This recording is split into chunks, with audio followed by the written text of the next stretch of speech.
Sa video na ito ay pag-uusapan po natin ang tungkol sa XRP, hourly at daily liquidity. Ano nga ba ang sinasabi nito tungkol sa posibleng price rally?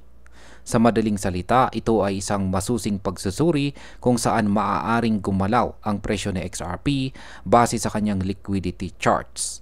Ang isang kilalang analyst na si Crypto Insight UK ay nagbahagi po ng datos na nagpapakita na may malaking galaw na paparating para kay XRP at posibleng hindi ito mapansin agad ng maraming mga investors. Kaya ayan po ang siyang ating pag-uusapan sa video na ito, pero bago po tayo magpatuloy ay pakibasa na lamang po muna ang disclaimer dito po sa ibaba ng ating screen. At ayan, simulan po natin sa kung ano po ba ang ibig sabihin ng liquidity sa market. Ayan, ang liquidity ay tumutukoy po ito sa kung gaano po karaming buy at saka sell orders ang nakalinya sa isang presyo. Kung mas marami yung orders sa isang area, dito nagiging malakas ang support or resistance. Para kay XRP, makikita po sa kanyang liquidity charts kung saan posibleng magbago ang direksyon ng presyo. Ang impact po nito ay malaking tulong para sa mga traders dahil nakikita po nila kung saan pwedeng pumasok or lumabas ng market. Ngayon ay ano po ang sinasabi ng hourly liquidity analysis ni XRP? Ayan, meron pong post dito mula kay Crypto Insight UK na ating i-check. Yan, sabi niya rito XRP hourly and daily liquidity. Yan, siya po yung mayroon po siyang binahagi rito na chart na nagpapakita sa hourly and daily liquidity ng XRP. The move towards $4.20 plus is coming and it will catch people offside. Kaya yan, ito po yung hourly. Yan, at saka ito naman yung daily chart. Ayan, ang hourly at ito naman yung kanyang daily chart. Ayan. Ngayon, dito po sa hourly, ayan, simulan po natin dito sa hourly. Si XRP po ay nakikipag-trade malapit sa presyo na $3.03. Dito may mga clusters o kumpol ng liquidity na makikita sa itaas at saka ibaba ng presyo. Kapansin-pansin po ang malakas na build up ng volume sa $3.50 hanggang $3.60 at ito po ang tinuturing na short-term zone ng interest. Kung tataas po ang buying momentum, mas malaki po ang tsansa na si XRP ay umakyat papunta sa area na $3.60. Kung mangyari po ito, mabilis na magiging positibo ang market sentiment at maaari po itong mag-udyok ng mas maraming mga buyers. Ngunit kung mahina po ang suporta, posibleng magdulot ito ng temporary na pagbaba. Ano naman po ang ibig sabihin ng hourly structure na XRP? Ayon po sa chart dito, mula pa noong July ay nagpapakita po sa XRP ng pattern na lower highs matapos po siyang umabot sa kanyang all-time high.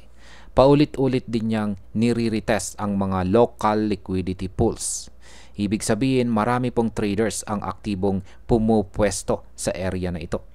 Kung mabasag po ang kasalukuyang range, maaaring magkaroon ng mabilis at malakas na galaw. Kung papabor sa mga buyers ang momentum, natural po na aangat si XRP papunta sa mas mataas na presyo. Sa ganitong sitwasyon, posibleng maramdaman agad ng market ang sudden price surge. Ano naman po ang ipinapakita ng daily structure ni XRP? Ayan, dito naman po tayo sa isang chart dito na daily chart time frame ni XRP. Yan, sa malaking larawan ng daily chart time frame na ito ay makikita natin na si XRP ay matagal nang nagko-consolidate sa paligid po ng $3 na price level.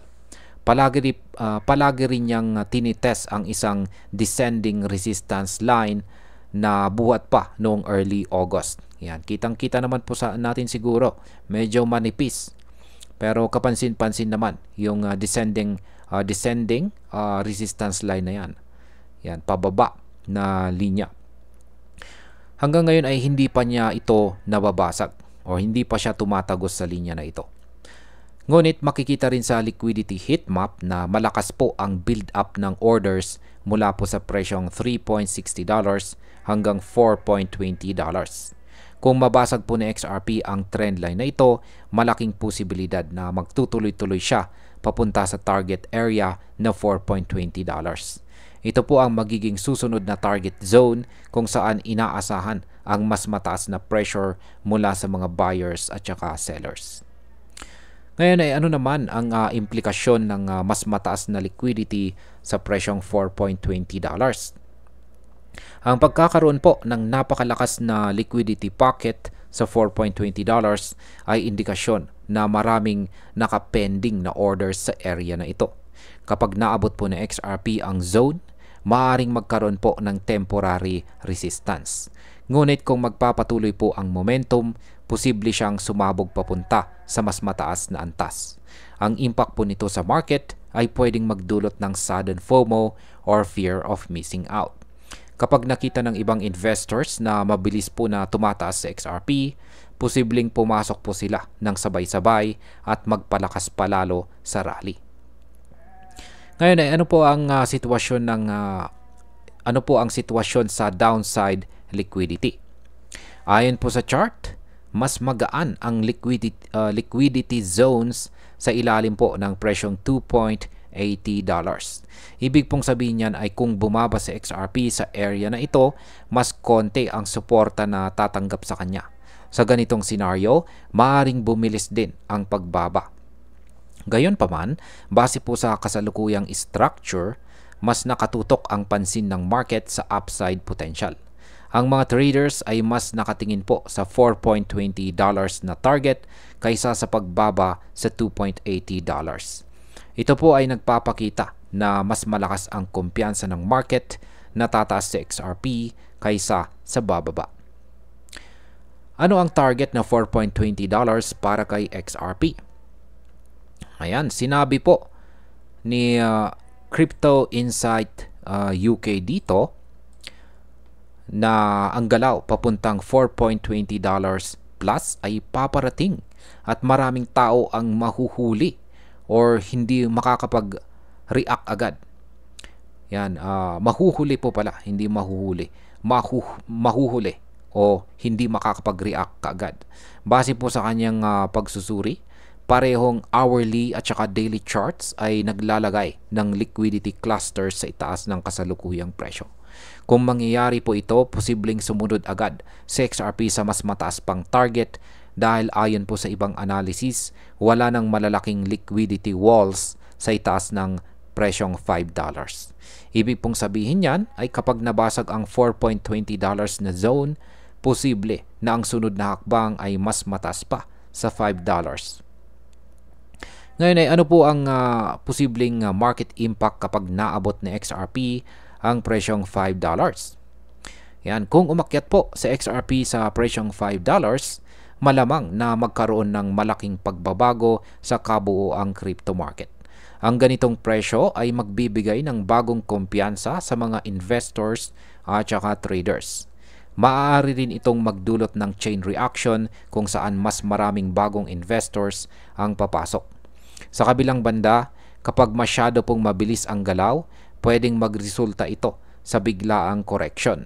Pero sa kabuuan, ang pag-akyat po sa presyong $5 ay maglalagay kay XRP sa spotlight at posibleng baguhin ang takbo ng market sa short term.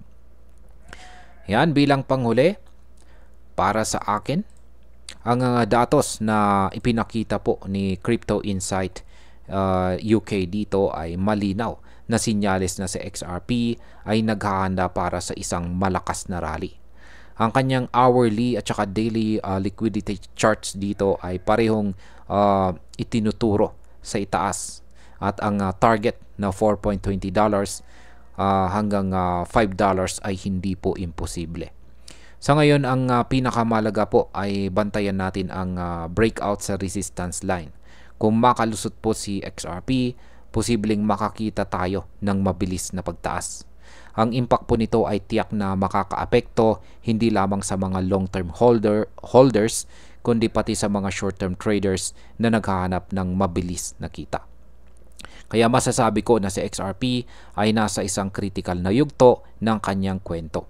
Kung magpapatuloy po ang kanyang momentum, maaaring makita natin siya sa mas mataas na presyo na magbibigay ng bagong sigla sa buong crypto market. At ayan, hanggang dito na lamang po tayo sa video na ito mga ka-crypto. Marami pong salamat sa panunood. Ingat po tayo lagi at God bless po sa ating lahat.